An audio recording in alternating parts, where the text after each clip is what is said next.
Hello students, today we are going to discuss chapter number 17 Incentives and Subsidies। ये हमारा unit number 4 के अंदर एक चैप्टर है। इससे पहले हमने issues in small sector marketing को डिस्कस किया था, स्मॉल बिजनेस मार्केटिंग। इस चैप्टर को प्रिपेयर करने से your whole chapter number 4 will be completed. इस चैप्टर के अंदर हम क्या क्या स्टडी करेंगे? Incentives, schemes of incentives in operations, subsidies, advantage of subsidies and incentives, problems of incentive and subsidies, reservations and de-reservations of products, benefits of to the small scale industries, ठीक है, और taxation benefits provided to the small scale industries. ये सब चीजें हम इस chapter के अंदर डिस्कस करेंगे। तो लेट अस स्टार्ट। जैसा कि हम सबको पता है कि स्मॉल स्केल इंडस्ट्रीज वो इंडस्ट्रीज होती हैं जिनका आउटपुट एक सर्टेन लेवल तक होता है और उनके पास अपने आप को चलाने के लिए पर इनकम जो होती है, यानी कैपिटल जो होती है, वो काफ़ी कम अमाउंट में होती है। वो छोटे लेवल पर बिजनेस कर रहे होते हैं। तो इंडिया की इकोनॉमी में स्मॉल सेक्टर एंटरप्राइजेस का काफ़ी ज़्यादा योगदान रहा है इंडिया की इकोनॉमी को चलाने में।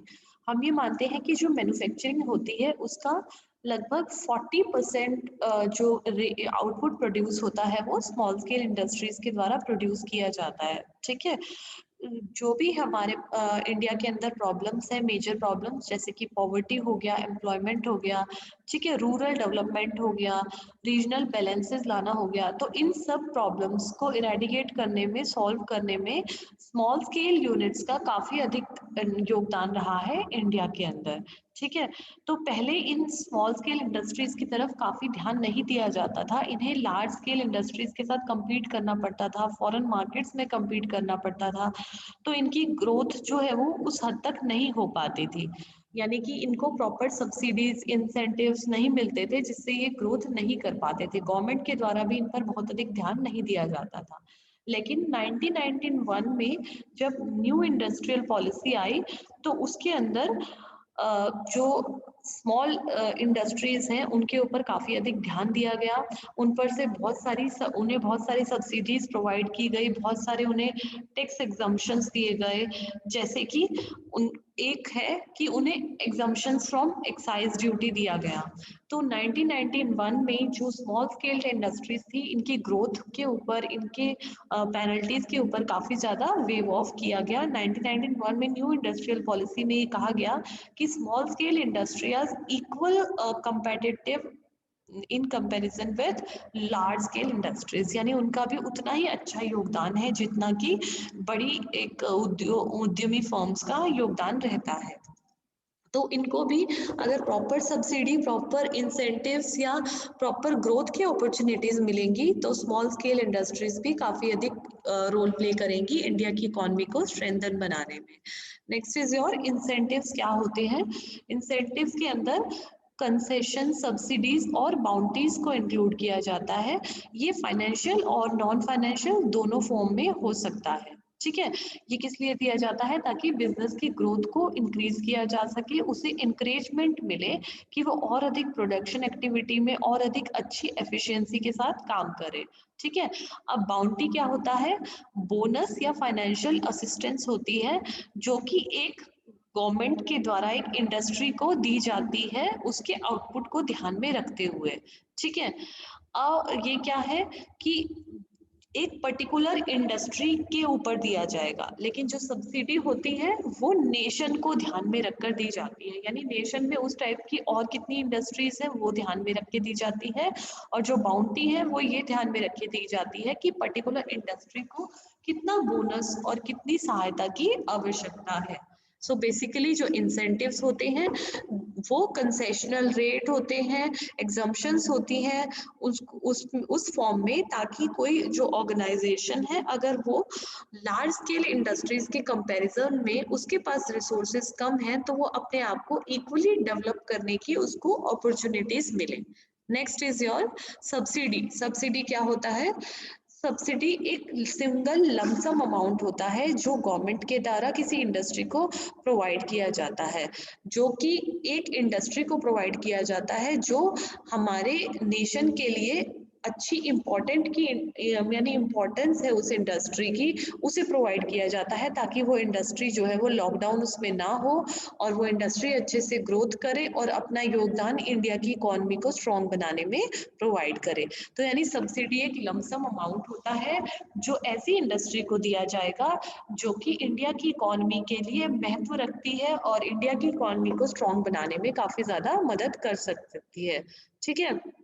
जो सब्सिडीज ऑपरेशंस में है वो कौन कौन सी सब्सिडीज है ये आपको लर्न करनी पड़ेंगी। Export import subsidies and boundaries. Export import subsidies वो सब्सिडी होती हैं जो संस्थाएं एक्सपोर्ट या इंपोर्ट के काम में लगी हुई हैं। एक्सपोर्ट इंपोर्ट को बढ़ावा देने के लिए हम उन्हें एक लमसम छूट प्रोवाइड करते हैं, जैसे कि एक्सपोर्ट चार्जेस वेव ऑफ करने में, import charges import duty wave of करने में, इस तरह से। Next is subsidy for power generation. जो इंडस्ट्रीज पावर जनरेशन में लगी हुई है, अब सबको पता है इलेक्ट्रिसिटी बहुत इंपॉर्टेंट है, तो उनको भी सब्सिडी प्रोवाइड की जाती है क्योंकि वो नेशन के लिए बहुत ज़्यादा महत्व रखती हैं। Subsidies to artisans and handlooms production industries, यानी जो भी हाथ का काम कर रहे हैं, हैंडलूम को बढ़ावा दे रहे हैं। जैसे आपको पता है हैंडीक्राफ्ट फेयर लगता है ना सूरजकुंड में, तो इस टाइप में जो भी छोटी इंडस्ट्रीज आती हैं, जैसे कि जो चटाई बनाती हैं, मैट्रेसेस बनाते हैं, उसके बाद आपके कारपेट्स बनाते हैं, बहुत सारे अदर पेंटिंग्स ड्रॉ करते हैं, बेडशीट को पेंट करते हैं, तो बहुत सारी हैंडलूम हैंडीक्राफ्ट आर्टिसंस काम होते हैं जिनको ये सब्सिडीज प्रोवाइड की जाती हैं। Subsidy for buying test equipments. बहुत सारी लेबोरेटरीज में टेस्ट हो रहे होते हैं लगातार, वो टेस्ट क्लिनिकल टाइप के भी हो सकते हैं, यानी कि टेस्ट कौन कौन से टाइप के, जैसे कि साइंस से रिलेटेड हो सकते हैं, इकोनॉमिक्स से रिलेटेड, मैथमेटिक्स से रिलेटेड। तो उन जो भी इंडस्ट्रीज टेस्ट के फील्ड में है उनको भी सब्सिडी प्रोवाइड की जाती है। Subsidised consultancy services. जो इंडस्ट्रीज कंसल्टेंसी सर्विसेज में लगी हुई हैं, उसके अलावा अगर किसी इंडस्ट्रीज को कंसल्टेंसी सर्विसेज की रिक्वायरमेंट है तो उन्हें इस टाइप की सब्सिडी जो है वो गवर्नमेंट के द्वारा प्रोवाइड की जाती है। Subsidy for market study. जो छोटी स्मॉल स्केल इंडस्ट्रीज हैं उन्हें मार्केट स्टडी करने के लिए उनके पास पैसा नहीं रहता है, क्योंकि they are having a very less amount of output and less profits, तो वो उसमें से पैसा स्पेयर नहीं कर पाते कि वो मार्केट स्टडी पर ध्यान दें। तो ऐसी कोई इंडस्ट्री अगर मार्केट स्टडी पर ध्यान देना चाहती है तो गवर्नमेंट उसकी हेल्प करती है सब्सिडी प्रोवाइड करके। Subsidy for quality standards. Government quality standard को मेंटेन करने के लिए कि आप अपने प्रोडक्ट्स को इस क्वालिटी से बेहतर ही बनाएंगे, इससे डिटीरियोरेट नहीं करेंगे, इन स्टैंडर्ड्स को मेंटेन करने के लिए भी गवर्नमेंट के द्वारा सब्सिडी प्रोवाइड की जाती है। Subsidy for research and development work. Government के द्वारा रिसर्च एंड डेवलपमेंट वर्क के लिए ऐसी इंडस्ट्रीज को सब्सिडी प्रोवाइड की जाती है जो कि रिसर्च करना चाहती हैं और उनकी रिसर्च से आगे किसी और आने वाली इंडस्ट्रीज को बेनिफिट होने की संभावना होती है। ठीक है। Capital investment subsidy. गवर्नमेंट के द्वारा कैपिटल इन्वेस्टमेंट, यानी कि जो फर्म्स अपने आप से कैपिटल लेकर आ रही हैं उनको कुछ सब्सिडी प्रोवाइड करती है ताकि उन्हें कैपिटल की रिक्वायरमेंट को पूरा किया जा सके। Transport subsidy. यदि कोई किसी इंडस्ट्रीज को अपना कुछ सामान इधर से उधर ले जाने के लिए सब्सिडी की आवश्यकता है, मान लीजिए गवर्नमेंट ने उस इंडस्ट्रीज को यहाँ से हटाकर वहाँ शिफ्ट होने के लिए कहा है, तो उसके लिए भी गवर्नमेंट सब्सिडी प्रोवाइड कर सकती है। इंटरेस्ट सब्सिडी है। सब्सिडी फॉर इंडस्ट्रियल हाउसिंग, यानी गवर्नमेंट इंटरेस्ट पे करने में भी सब्सिडी दे सकती है। इंडस्ट्रियल हाउसिंग यानी गवर्नमेंट के द्वारा ऐसी सब्सिडी प्रोवाइड की जा सकती है कि जहां पर इंडस्ट्री एस्टेब्लिश है उसके आसपास ही रिहायशी मकान अगर हम बनाना चाहते हैं तो उसके लिए भी गवर्नमेंट के द्वारा सब्सिडी प्रोवाइड की जाती है। Subsidy for technical consistency and subsidy for market study and feasibility study. Government के द्वारा मार्केट स्टडी के लिए, फिजिबिलिटी स्टडी के लिए अगर कोई करना चाहता है स्मॉल स्केल इंडस्ट्रीज के एंटरप्रेन्योर, तो उसके लिए भी गवर्नमेंट के द्वारा सब्सिडी प्रोवाइड की जाती है। So these are running subsidy programs जो कि गवर्नमेंट के द्वारा प्रोवाइड किए जाते हैं। Next is your assistance program. Government के द्वारा कुछ असिस्टेंस भी प्रोवाइड की जाती है एंटरप्रेन्योर्स को जो कि न्यूली स्टार्ट वेंचर करते हैं, उनको कुछ असिस्टेंस प्रोवाइड की जाती हैं। वो कौन से हैं? मार्केट असिस्टेंस, यानी गवर्नमेंट हेल्प करती है कि आप मार्केट का सर्वे प्रॉपर तरीके से कीजिए, मार्केट के अंदर कस्टमर की डिमांड को जानना, कस्टमर को पहचानना, उसके हिसाब से प्रोडक्ट बनाना, कहाँ कितनी ग्रोथ रेट आ रही है वो सब देखना, तो उसके लिए भी गवर्नमेंट के द्वारा असिस्टेंस प्रोवाइड की जाती है। असिस्टेंस टू स्मॉल एंटरप्रेन्योर्स, जो भी स्मॉल एंटरप्रेन्योर्स होते हैं उन्हें अपना बिजनेस एस्टेब्लिश करने में, कैपिटल को इकट्ठा करने में, प्रोडक्ट को लॉन्च करने में और वेरियस जहाँ पर उसे रिक्वायरमेंट है नीड की, वहाँ उसकी आवश्यकताओं को असिस्टेंस प्रोवाइड की जाती है। ठीक है। Assistance to rural industry projects, जो भी रूरल एरिया में प्रोजेक्ट चल रहे हैं, जैसे कि सड़क बनाने का अभियान हो गया, जल की व्यवस्था करने का अभियान, लाइट्स लगाने का अभियान है, इन सब के अंतर्गत गवर्नमेंट के द्वारा सब्सिडी प्रोवाइड की जाती है ताकि रूरल एरियाज में लोग काम करने के लिए मोटिवेट हो और रूरल सेक्टर को डेवलप करें। सीड कैपिटल असिस्टेंस, गवर्नमेंट के द्वारा बीज खरीदने के लिए, उन्हें उगाने के लिए और मिट्टी को तैयार करने के लिए भी असिस्टेंस प्रोवाइड की जाती है ताकि उच्च क्वालिटी का यानी अच्छी क्वालिटी के क्रॉप को प्रोड्यूस किया जा सके और मार्केट में सेल आउट किया जा सके। ठीक है। फाइनेंशियल असिस्टेंस हम सभी को पता है, पैसे के थ्रू गवर्नमेंट के द्वारा हेल्प की जाती है जब छोटी इंडस्ट्रीज को फाइनेंस की जरूरत होती है, यदि उनके कैपिटल या फंड्स अरेंज नहीं हो पाते तो गवर्नमेंट के द्वारा उनकी मदद की जाती है। अब से assistance for obtaining raw material, कच्चा माल खरीदने के लिए अगर किसी इंडस्ट्रीज के पास प्रॉपर फंड्स नहीं है तो government will provide her a type of assistance. ठीक है। कैश असिस्टेंस से समझ आ जाता है। उसके बाद assistance in supplying of machinery at hire purchase और परचेजिंग द मशीनरी, यानी जब गवर्नमेंट को ये लगता है कि ये जो इंडस्ट्रीज है ये मशीनरी को परचेज करने के लिए पैसा इकट्ठा नहीं कर पा रही है या फिर मशीनरी को हायर परचेज पर लेने के लिए इसके पास प्रॉपर अमाउंट नहीं है, तो इन केस में गवर्नमेंट के द्वारा असिस्टेंस प्रोवाइड की जाती है। ठीक है। Technology assistance, pollution control assistant, technology assistant यानी गवर्नमेंट के द्वारा नई टेक्नोलॉजी को अडॉप्ट करने के लिए जो पैसों की आवश्यकता है और जो टेक्निकल स्टाफ की आवश्यकता है वो भी प्रोवाइड की जाती है। और पोल्यूशन को कंट्रोल करना इंडिया के अंदर बहुत ज़्यादा इम्पोर्टेंट है। अगर पोल्यूशन बढ़ेगा तो जो हमारी डिजीजेज हैं उनका ग्रोथ रेट काफ़ी बढ़ जाएगा और डेथ रेट भी काफ़ी बढ़ जाएगा।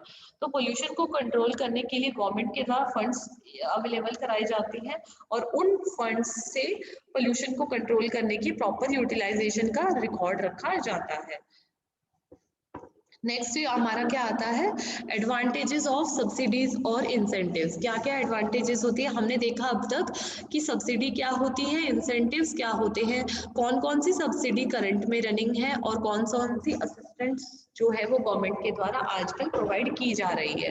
क्या एडवांटेजेस होते हैं, फर्स्ट है हमारा मोटिवेशनल फोर्स। ये तो हमें पता ही है कि सब्सिडी मिलने से जो हमारा स्मॉल एंटरप्रेन्योर है उसको काफ़ी अधिक मोटिवेशन मिलता है। अगर उसके पास फंड नहीं होते तब भी वो बिजनेस को स्टार्ट करने की हिम्मत कर सकता है क्योंकि उसे पता है कि सरकार के द्वारा फंड्स अवेलेबल हो जाएंगे जिनको वो यूज़ करके अपनी ऑर्गेनाइजेशन को बेटर तरीके से चला पाएगा। नेक्स्ट क्या है हमारा, encourage to start industries in the backward area। ठीक है। गवर्नमेंट के द्वारा बैकवर्ड एरियाज में इंडस्ट्री स्टार्ट करने के लिए भी फंड्स अवेलेबल कराए जाते हैं। बहुत सारे ऐसे बैकवर्ड एरिया हैं जहाँ पर इंफ्रास्ट्रक्चर प्रॉपर नहीं है, रोड्स नहीं है, रेलवेज नहीं है, ठीक है, एयरपोर्ट्स नहीं है, पीने के पानी की ढंग से व्यवस्था नहीं है, लाइटिंग नहीं है। तो गवर्नमेंट के द्वारा ऐसे बैकवर्ड एरिया में अगर हम इंडस्ट्री लगा रहे हैं तो इसको सपोर्ट करने के लिए भी गवर्नमेंट के द्वारा सब्सिडी और इंसेंटिव्स प्रोवाइड किए जाते हैं, जिससे जो न्यू एंटरप्रेन्योर्स हैं they will take risk and start up an enterprise in the backward areas. Next is your bring industrial development uniformly, यानी समान रूप से औद्योगिक विकास करना। सरकार के द्वारा ये कोशिश की जाती है कि सभी एरिया का यानी देश के सभी राज्यों का, देश के सभी एरियाज का समान रूप से विकास हो। तो अगर गवर्नमेंट इंसेंटिव और सब्सिडी प्रोवाइड करती है जिसकी हेल्प से क्या होता है, देश के जो ऐसे इलाके हैं जहाँ पर प्रॉपर आबादी नहीं है, जहाँ पर रोजगार की व्यवस्था नहीं है, ऐसी जगहों पर भी नई इंडस्ट्रीज ग्रो करती हैं और उनसे बेटर रिजल्ट्स आते हैं। Next is your entrepreneurial development. जो भी नए नए एंटरप्रेन्योर्स हैं उनको ये मोटिवेशन मिलता है कि उनके पास फंड्स नहीं है तब भी वो एंटरप्राइज के एस्टेब्लिश कर सकते हैं और अपने नाम से एंटरप्राइज को ग्रो कर सकते हैं क्योंकि फंड्स जो है वो गवर्नमेंट के द्वारा प्रोवाइड किया जाएगा। नेक्स्ट इज योर में कॉम्पिटिटिव सब्सिडी और इंसेंटिव प्रोवाइड करने से क्या होता है कि जो एक स्मॉल स्केल इंडस्ट्रीज है वो कंपटीशन को आराम से फेस कर पाती है, कंपटीशन का सामना कर पाती है और अपने आप को स्टेबल रख पाती है। अगर उसके पास फंड्स की शॉर्टेज है तो गवर्नमेंट के द्वारा उसे फंड्स दिए जाते हैं, टेक्नोलॉजी की शॉर्टेज है तो टेक्नोलॉजी प्रोवाइड की जाती है, जिसकी मदद से इंडस्ट्री जो है वो कॉम्पिटिटिव के कंपैरिजन में स्टैंड अप हो पाती है। Reduce problem of small business by providing subsidies. जो भी स्मॉल बिजनेस की प्रॉब्लम्स होती हैं, जैसे लैक ऑफ फाइनेंस हो गया, उसके बाद लैक ऑफ अवेयरनेस हो गई, ये सारी प्रॉब्लम्स को गवर्नमेंट के द्वारा सुलझाया जाता है। किस तरीके से? बाय प्रोवाइडिंग सब्सिडी और by providing any type of assistant which the business requires time to time. ठीक है, नेक्स्ट हमारा क्या आता है? These are the advantages of providing subsidies और assistance by the government. Next is your problems of incentives and subsidies, यानी कौन कौन सी प्रॉब्लम्स आती हैं इंसेंटिव्स और सब्सिडीज जब गवर्नमेंट के द्वारा प्रोवाइड की जाती हैं, तो कौन कौन सी प्रॉब्लम्स का सामना करना पड़ सकता है। Miss use of incentives and subsidies. बहुत से लोग एंटरप्रेन्योर्स ऐसे होते हैं जो गवर्नमेंट के द्वारा प्रोवाइड की गई सब्सिडीज और इंसेंटिव्स का मिस यूज करते हैं। किसी नई इंडस्ट्रीज को एस्टैब्लिश करने के लिए फंड्स वो गवर्नमेंट से लेते हैं और उसका यूज कहीं और पर कर देते हैं। इससे क्या होता है कि वो सेक्टर डेवलप नहीं होता और अगेन जब गवर्नमेंट के पास रिक्वायरमेंट जाएगी तो गवर्नमेंट को फंड्स डिस्पर्स करने में काफी ज्यादा दिक्कत होती है, क्योंकि पहले टाइप के फंड्स को प्रॉपर तरीके से यूटिलाइजेशन नहीं किया गया था। Next is dishonesty. डिसऑनेस्टी, लोग जो होते हैं वो ईमानदार नहीं होते, सब्सिडी एक बार हाथ में आने के बाद उसे अपने पर्सनल यूजेस के लिए यूज कर लेते हैं और एंटरप्राइज के अंदर उस पैसे को नहीं लगाते। इससे गवर्नमेंट को क्या होता है? बहुत ज्यादा नुकसान का सामना करना पड़ता है, प्रॉफिट्स भी कम होते हैं और इकोनॉमी की ग्रोथ में भी काफी ज्यादा कमी आती है। Favouritism and corruption. जनरली क्या है, देखा जाता है कि गवर्नमेंट की तरफ से सब्सिडी उन लोगों को प्रोवाइड की जाएगी, भारी सब्सिडी, जो कि करप्शन के दायरे में है या फिर फेवरेटिज्म का शिकार है। यानी जो लोग एक दूसरे की चापलूसी कर कर अपनी बात मनवा लेते हैं उन्हें ही सब्सिडी मिल जाती है। लेकिन जो लोग छोटी इंडस्ट्रीज के मालिक हैं लेकिन उनके पास कोई बैकबोन नहीं है, कोई उनके पास कोई क्या बोल सकते हैं इसे, उनके पास कोई अप्रोच नहीं है कि वो सब्सिडी ले पाए, तो उन्हें सब्सिडी मिलना काफी अधिक मुश्किल हो जाता है। Generate unethical business practices. Subsidy मिलने से अनएथिकल बिजनेस प्रैक्टिसेस यानी अनैतिक बिजनेस को शुरुआत हो जाती है। कभी कभी जो छोटे एंटरप्रेन्योर्स हैं वो एक साथ पैसा मिलने से भटक जाते हैं और उनके माइंड में गलत तरीके के बिजनेस को स्टार्ट करने की सोच भी आ जाती है और वो गलत तरीके से बिजनेस करना भी स्टार्ट कर देते हैं, क्योंकि गवर्नमेंट की तरफ से जब पैसा मिल जाता है तो वो उस पैसे का मिसयूज भी कर सकते हैं। Difficult to achieve real objectives. जो भी सब्सिडी प्रोवाइड करने का या इंसेंटिव प्रोवाइड करने का रियल ऑब्जेक्टिव क्या होता है? इंडस्ट्रीज को ग्रो करना, एंटरप्रेन्योर को ग्रो करना और एट लास्ट इकोनॉमी को ग्रो करना। लेकिन कभी कभी ये ऑब्जेक्टिव हमारा अचीव नहीं हो पाता और हमें बहुत अधिक नुकसान का सामना करना पड़ सकता है। नेक्स्ट इज हमारा reservations and dereservations of products for small scale sectors. अब गवर्नमेंट क्या करती है? रिजर्वेशंस एंड डीज रिजर्वेशंस, यानी कुछ प्रोडक्ट्स एंड सर्विसेज को रिजर्व कर देती है कि ये स्मॉल सेक्टर एंटरप्राइज के द्वारा ही प्रोड्यूस किए जाएंगे। गवर्नमेंट जनरली ऐसा क्यों करती है? क्योंकि छोटी इंडस्ट्रीज जो होती हैं वो लार्ज स्केल इंडस्ट्रीज के कंपैरिजन में स्टैंड हो पाना काफी अधिक मुश्किल होता है, वो अपने आप को सपोर्ट या स्टैंड नहीं कर पाती क्योंकि उनके पास फंड्स की कमी है, अवेयरनेस की कमी है, इंफ्रास्ट्रक्चर की कमी होती है, उसके बाद मोटिवेशन की भी कमी होती है। तो वो कंपेटिटिव एनवायरनमेंट में सरवाइव करना उनके लिए काफी अधिक मुश्किल हो जाता है। इसलिए गवर्नमेंट को कुछ प्रोडक्ट्स को रिजर्व कर देती है गवर्नमेंट कि इनका जो प्रोडक्शन है वो स्मॉल स्केल इंडस्ट्रीज के द्वारा ही प्रोड्यूस किया जाएगा। ठीक है, क्योंकि इंडिया में ये पॉलिसी फॉलो की जाती है कि स्मॉल स्केल इंडस्ट्रीज को ग्रोथ की भी इक्वल अपॉर्चुनिटी मिलनी चाहिए।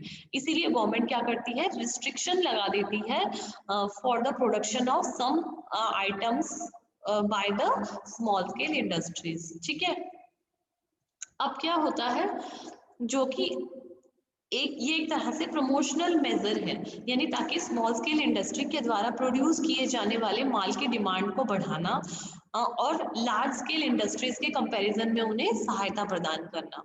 ठीक है, अगर लार्ज स्केल इंडस्ट्रीज ऐसे किसी रिजर्व आइटम को मैन्युफैक्चर कर रहे हैं तो वो ये अंडरटेकिंग देंगे कि वो 50% या फिर उससे अधिक प्रोडक्शन नहीं करेंगे। ठीक है, यानी जिस प्रोडक्ट के ऊपर गवर्नमेंट ने रिजर्वेशन लगाया है तो गवर्नमेंट लार्ज स्केल इंडस्ट्रीज अगर उसको बनाना भी चाहती हैं तो उन्हें ये अंडरटेकिंग देनी होती है कि हम 50% आउटपुट से अधिक प्रोड्यूस नहीं करेंगे। ठीक है, स्मॉल स्केल इंडस्ट्रीज को 2006-7 में लगभग 180 प्रोडक्ट्स को इस तरीके से रिजर्व किया गया था। अब डी रिजर्वेशन क्या होता है, यानी उनकी रिजर्वेशन को खत्म करना। कुछ प्रोडक्ट्स ऐसे होते हैं जिनकी छोटी इंडस्ट्रीज के द्वारा बना पाना जिनके लिए संभव नहीं होता, तो ऐसे कुछ प्रोडक्ट्स को गवर्नमेंट डी रिजर्व भी कर देती है और ये अधिकार लार्ज स्केल इंडस्ट्रीज को दे देती है कि वो उन आइटम्स को प्रोड्यूस करें और मार्केट में बेचें। ये था हमारा reservation and dereservation. Next is your taxation benefits to small scale industries. कौन कौन से टैक्सेशन बेनिफिट्स होते हैं स्मॉल स्केल इंडस्ट्रीज को? जो भी इंडिया में टैक्सेशन लॉज हैं वो स्मॉल स्केल इंडस्ट्रीज को डेवलप करने के लिए लगातार रूल्स एंड रेगुलेशंस में चेंज लाते रहे।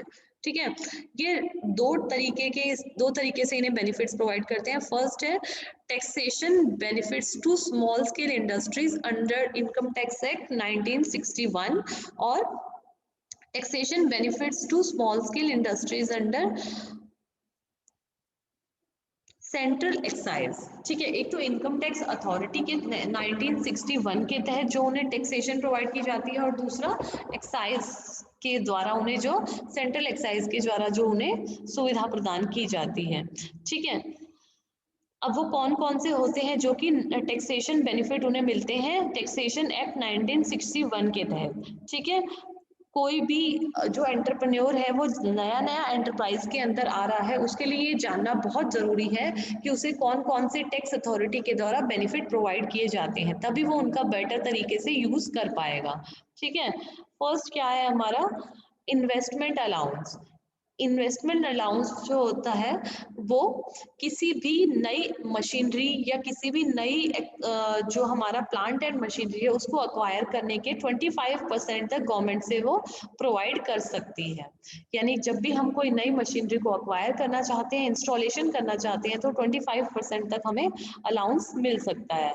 ठीक है, एक्सपेंडिचर ऑन साइंटिफिक रिसर्च। अगर कोई स्मॉल स्केल इंडस्ट्री जो है वो साइंटिफिक रिसर्च में लगी हुई है तो उसे क्या मिल सकता है, जो भी एक्सपेंडिचर वो खर्च करेगी साइंटिफिक रिसर्च के ऊपर, जो भी साइंटिफिक रिसर्च करने में वो खर्चा लगाएगी वो उसे रिम्बर्स हो जाएगा। कोई भी कैपिटल एक्सपेंडिचर अगर उसे करना पड़ता है तो उसके लिए रिजर्वेशन भी इनकम टैक्स अथॉरिटी के अंदर होता है।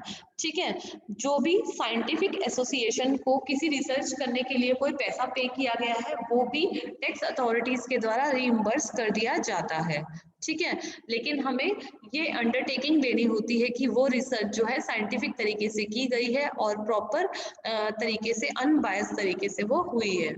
ठीक है, नेक्स्ट हमारा क्या आता है, अब हमने यहाँ पर 3 पॉइंट देख लिए। एक तो हमें जो अलाउंस मिलता है वो नई मशीनरी को अक्वायर करना, प्लांट एंड मशीनरी को एस्टेब्लिश करना, बेचना। सेकंड हमारा क्या आता है कि जो साइंटिफिक रिसर्च में लगी हुई इंडस्ट्रीज हैं या साइंटिफिक रिसर्च को सपोर्ट कर रही हैं उन्हें किस तरीके से बेनिफिट हो रहे हैं। ठीक है, नेक्स्ट हमारा हमने देखा इसके अंदर एक्सपेंडिचर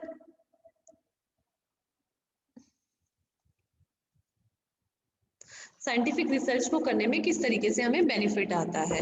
नेक्स्ट हमारा थर्ड है एक्सपोर्ट मार्केट डेवलपमेंट, यानी कि अगर कोई स्मॉल स्केल इंडस्ट्रीज एक्सपोर्ट के काम में लगी हुई है और लगातार अच्छा प्रॉफिट्स दे रही है तो उन स्मॉल स्केल इंडस्ट्रीज को गवर्नमेंट के द्वारा टैक्स रिलैक्सेशन प्रोवाइड किया जाता है। जो भी पूरा चाहे वो एक्सपेंडिचर को उसको एग्जम्प्ट कर सकती हैं या फिर पार्शली भी एग्जम्प्ट कर सकती हैं। ठीक है, कौन कौन सी आइटम्स को एक्सपोर्ट करने पर उसे रिलैक्सेशन मिलता है, दीज आर द आइटम्स। जैसे कि बाहर, अगर देश के बाहर हम किसी आइटम की पब्लिसिटी करना चाहते हैं, जो कि बाहर हमारे प्रोडक्ट को बेचने के लिए या उसकी डिमांड को बढ़ाने के लिए अगर हम कोई सेल्स प्रमोशन एक्टिविटीज कर रहे हैं, तो उसके ऊपर सरकार के द्वारा टैक्स रिलैक्सेशन दिया जा सकता है। ठीक है, जो भी बाहर की मार्केट्स की इंफॉर्मेशन कलेक्ट करने के लिए जो भी पैसा खर्च किया गया है, उनके ऊपर भी कोई टैक्स लायबिलिटी हमें पे नहीं करनी होगी। ठीक है, एक्सपे जो भी आउटसाइड इंडिया अगर कोई इंडस्ट्री जो है वो अपना ऑफिस मेंटेन करना चाहती है, अपनी ब्रांच खोलना चाहती है एक्सपोर्ट के पर्पज से, तो उस पर भी टैक्स बेनिफिट जो है वो उसे प्राप्त प्रदान किया जाएगा गवर्नमेंट के द्वारा। ठीक है, और जो भी प्रमोशन और टेंडर्स बनाने से रिलेटेड एक्टिविटीज करनी है जो कि आउटसाइड इंडिया के लिए है, एक्सपोर्ट बिजनेस को प्रमोट करने के लिए है, ऐसी सभी एक्टिविटीज के लिए टैक्स बेनिफिट्स जो है वो गवर्नमेंट के द्वारा प्रोवाइड की जाएंगी। ठीक है, जो भी परफॉर्मेंस ऑफ सर्विसेज, यानी जो भी सर्विसेज हम इंडिया के बाहर प्रोवाइड कर रहे हैं, जो भी बाहर कोई हम कॉन्ट्रैक्ट साइन कर रहे हैं, पुरानी कॉन्ट्रैक्ट को चला रहे हैं, ऐसे कॉन्ट्रैक्ट्स पर काम करने के लिए और उन्हें साइन करने के लिए भी जो हमारा आयकर विभाग है उसके द्वारा काफ़ी टैक्स रिलैक्सेशन जो है वो प्रोवाइड की जाती है।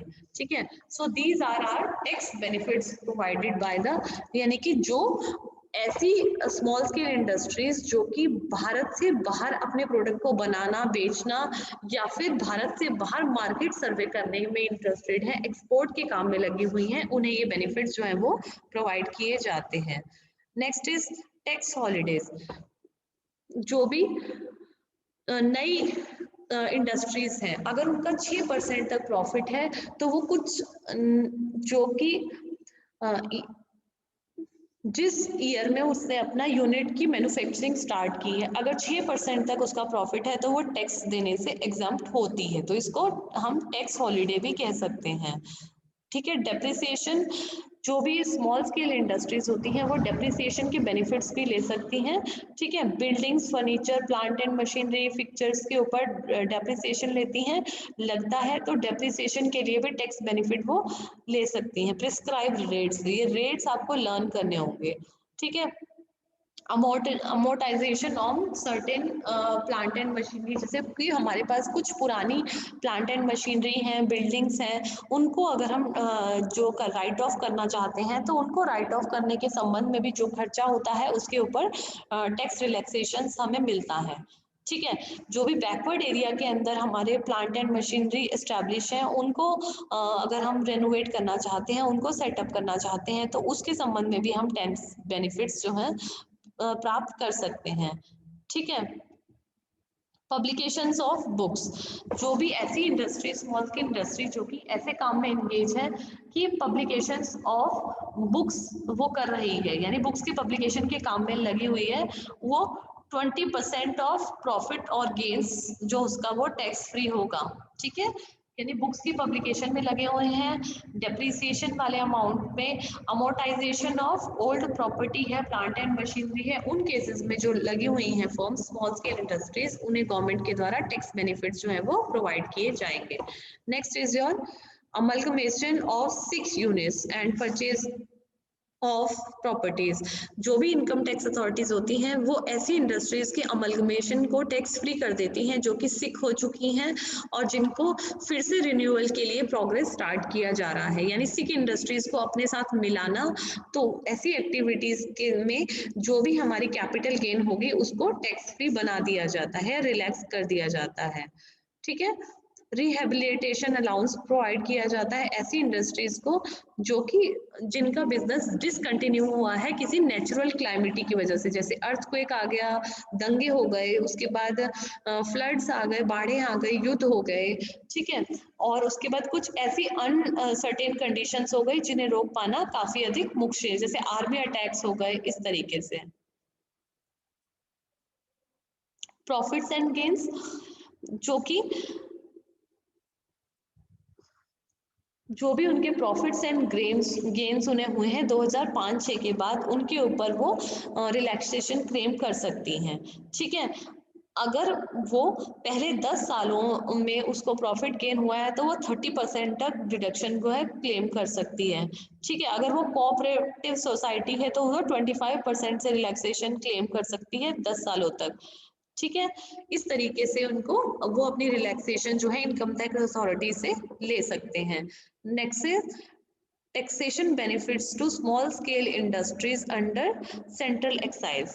जो हम पहले अभी हमने स्टडी किया वो taxation benefits to small scale industries under tax, जो हमारा लॉ है इनकम टैक्स एक्ट 1961 है, और ये हमारा है स्मॉल स्केल इंडस्ट्रीज का मीनिंग क्या होता है। सबसे पहले हमें पता है कि ऐसी इंडस्ट्रीज की जिसकी कोई पर्टिकुलर डेफिनेशन नहीं है सेंट्रल एक्साइज के अंदर।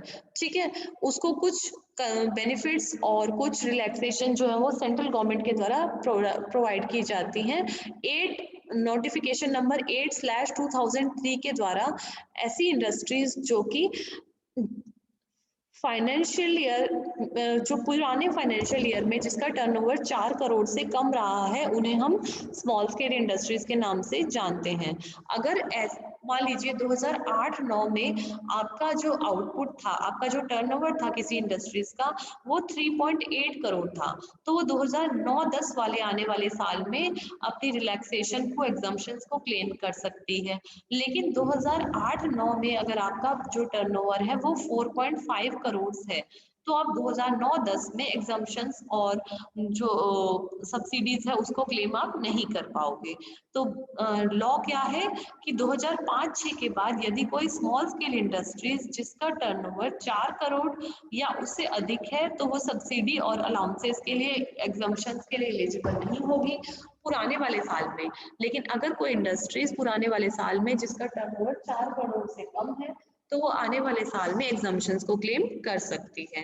Next is your exemption scheme कौन कौन सी अवेलेबल होती हैं एसएसआई यूनिट्स को।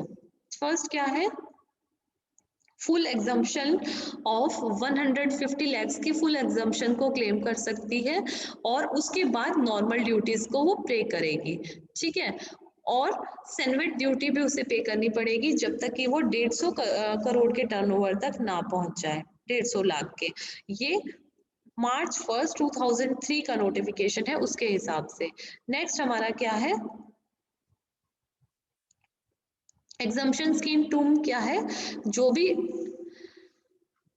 उसने पूरे टर्नओवर पर 150 करोड़ की एग्जम्पशन ना लेने के अलावा उसे कुछ एग्जम्पशंस और प्राप्त होती हैं। वो कौन सी एग्जम्पशंस होती हैं, प्रोसीजर क्या क्या हो सकते हैं। फर्स्ट क्या है, 150 लाख तक तो उसे नील ड्यूटी है, और उसके बाद क्या होता है, जो सेकंड ऑप्शन को लेकर सेकंड ऑप्शन को वो अवेल करने वाली है उसके लिए वो क्या करेगी, information of choice of option उसे बताना पड़ेगा सेंट्रल एक्साइज अथॉरिटी को, क्योंकि वो बताएगी नहीं तो पता नहीं चलेगा कि वो पहली वाली स्कीम के अंदर एग्जामिशन लेना चाहती है या दूसरे वाली स्कीम के अंदर। नेक्स्ट क्या है हमारा, सपोर्टिव इंफॉर्मेशन उसे प्रोवाइड करनी पड़ेगी और अपने सारे रेलिवेंट डॉक्यूमेंट जो है वो सुपरिटेंडेंट को सबमिट कराने होंगे। ठीक है, name and address of manufacturer हो गया, लोकेशन ऑफ फैक्ट्री हो गया, description of production produced goods हो गया, स्पेसिफिकेशन हो गया, date from which the SSI is taking exemption. ठीक है, इस तरीके की जो कि इंफॉर्मेशन अथॉरिटीज के द्वारा जरूरी है प्राप्त करना। ये इंफॉर्मेशन देने के बाद ही यानी सुपरिटेंडेंट को उसे ऑल रिक्वायर्ड इंफॉर्मेशन प्रोवाइड करनी है, तभी वो ये डिसाइड कर पाएगी कि वो उसे वो रिलैक्सेशन दे पाएंगे या नहीं। Time for availing the option, अब time for availing the option के अंदर हम क्या हमें एक्सप्लेन करना है कि वो पूरे साल में कभी भी एग्जाम्पशन ले सकती है, लेकिन एक साल में केवल एक ही बार उसको एग्जाम्पशन मिलेगी। अगर दूसरी बार उसका आउटपुट फिर से 1.5 लाख के ऊपर हो जाता है तो बार बार उसे फाइनेंशियल ईयर के अंदर एग्जाम्पशन नहीं मिलेगी। Next is procedural concession for SSI. Procedural concession कौन कौन से एसएसआई के लिए होते हैं, क्वार्टरली रिटर्न, एसएसआई को क्वार्टरली रिटर्न यानी कि उसे मंथली रिटर्न भरने की जरूरत नहीं है, अब वो क्वार्टरली रिटर्न सबमिट कर सकते हैं। मंथली रिटर्न भरने में जो एसएसआई यूनिट है उसके ऊपर काफ़ी अधिक प्रेशर हो जाता है कि उसे अपना आउटपुट भी दिखाना होता है और अपने आप को आगे ग्रो भी करना होता है, तो अब उसे क्वार्टरली रिटर्न भरने की जरूरत होती है। ठीक है, पेमेंट ऑफ ड्यूटी, अब उसे पेमेंट ऑफ ड्यूटी भी मंथली पे ना कर कर क्वार्टरली उसे पेमेंट ऑफ ड्यूटी करनी है। एक्सपोर्ट प्रोसीजर्स, एक्सपोर्ट प्रोसीजर उनको सिंप्लीफाइड एक्सपोर्ट प्रोसीजर्स को पूरा करना होगा, क्योंकि हम ये मानते हैं कि एसएसआई जो स्मॉल स्केल इंडस्ट्रीज है वो काफ़ी छोटे लेवल की इंडस्ट्रीज है, वो कॉम्प्लिकेटेड एक्सपोर्ट प्रोसीजर में फंसकर एक्सपोर्ट से दूर हटने लगते हैं, तो उसके लिए एक्सपोर्ट प्रोसीजर को काफ़ी अधिक स्मॉल कर दिया गया है। सेंडिंग यूनिट टू जॉब और मटेरियल्स, एसएसआई को अगर साल के दौरान कभी भी मटेरियल सेंड करना है, सेमी फिनिश्ड मटेरियल्स को अपने जॉब ऑपरेशंस पर, तो वो कभी भी बिना पेमेंट ऑफ ड्यूटी के अपना मटेरियल को जो है वो अपना मटेरियल जॉब यूनिट्स को सप्लाई कर सकते हैं। मान लीजिए मेरी एक यूनिट यहाँ पर है आंध्र प्रदेश में और दूसरी हैदराबाद में है, तो या फिर आउटसाइड इंडिया है, तो मैं बिना एक्सपोर्ट ड्यूटी या बिना एक्साइज ड्यूटी को पे करे अपना मटेरियल जो है वो सबमिट कर भेज पाऊंगी। ठीक है, कौन कौन से एग्जम्प्टेड स्मॉल यूनिट्स, कौन, बहुत सारी हमारी यूनिट्स हैं जो कि एग्जम्प्टेड है, जिनका 150 लाख से अबव टर्नओवर है, वो ड्यूटी पे करने के लिए उनको यानी उनको अपने आप को रजिस्टर करना मैंडेटरी नहीं है। यानी रजिस्टर कराना मैंडेटरी कब नहीं होगा, जब आपका आउटपुट जो है वो 150 लाख या उससे अधिक होता है। Visit of officer, preventive measures के लिए विजिट ऑफ ऑफिसर।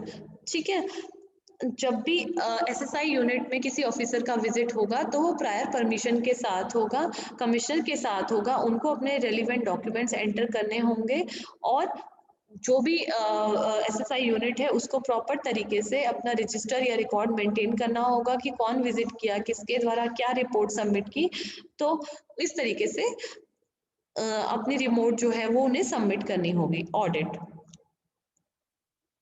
2 से 5 साल में एसएसआई यूनिट का ऑडिट होना मैंडेटरी है और वंस इन 5 ईयर भी उसका ऑडिट जो है वो डन किया जा सकता है। यानी ये सारी जो रिलैक्सेशंस हैं ये एसएसआई यूनिट को प्रोवाइड की गई हैं। So students, this is your chapter number 17 जो कि आज खत्म हुआ है। Prepare your notes and ask your doubts. If you have any doubt in this chapter you can just contact over me. So thank you students, prepare your notes accordingly.